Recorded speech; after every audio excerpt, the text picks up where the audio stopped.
Hey everybody, Al here with Land Legacy Group. If you could, I would definitely appreciate it if you could subscribe to my YouTube channel. And if you have any questions, feel free to shoot me an email. That's the best way to get a hold of me. That's al@landandlegacygroup.com.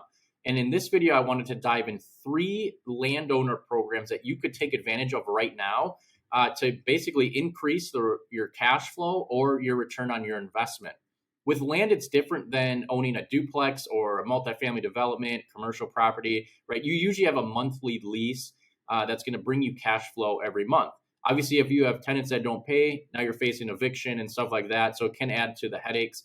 But there's 3 really good programs out there right now that a landowner could take advantage of if they wanted to increase either their cash flow or their return on investment. And the first one we're going to dive into is the managed forest law, which is often referred as MFL. And this is a tax incentive program. So in exchange for putting your property in this program, you're going to get a management plan for your timber. There's going to be some mandatory practices such as clearings and thinnings, and you're going to have to work with a forester to get that done.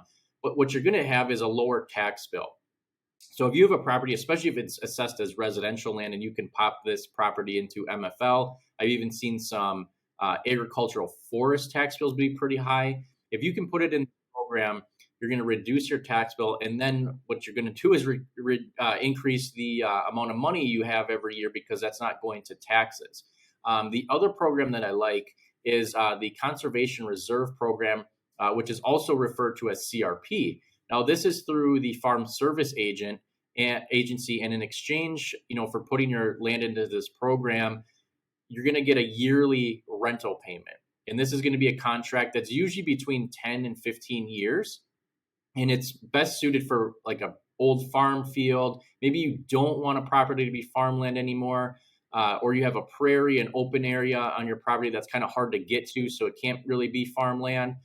This would be a great program for you. Like I said, you're going to get rental payments, and basically just for leaving that property alone, letting it restore back to kind of some natural wildlife habitat. There might be some cost sharing involved to get some prairie blends or something like that into the property. But it has a really good wildlife value. In exchange, you're going to have a yearly rental payment. So now you're adding cash flow to the property. Now, kind of a combination of both of those that can be worked into a more, I would say, bigger swing. Now you're talking legal rights and stuff like that, is a conservation easement. And this is basically where you're going to convey the development rights or some other rights to an easement holder, which is usually some sort of government unit, or there's some local organizations that will hold these easements. And by doing that, you're going to get a lump sum payment for doing that. And the way that they calculate that is you'll have an appraisal done, and you'll figure out how much those development rights are worth. And that's what you'll get as a payment. So if you have 20 acres and the development rights are worth $5,000 an acre, you'll get a check for $100,000. Now, they also might work with the MFL program and the CRP program for management practices because this is a conservation easement. They want to preserve land.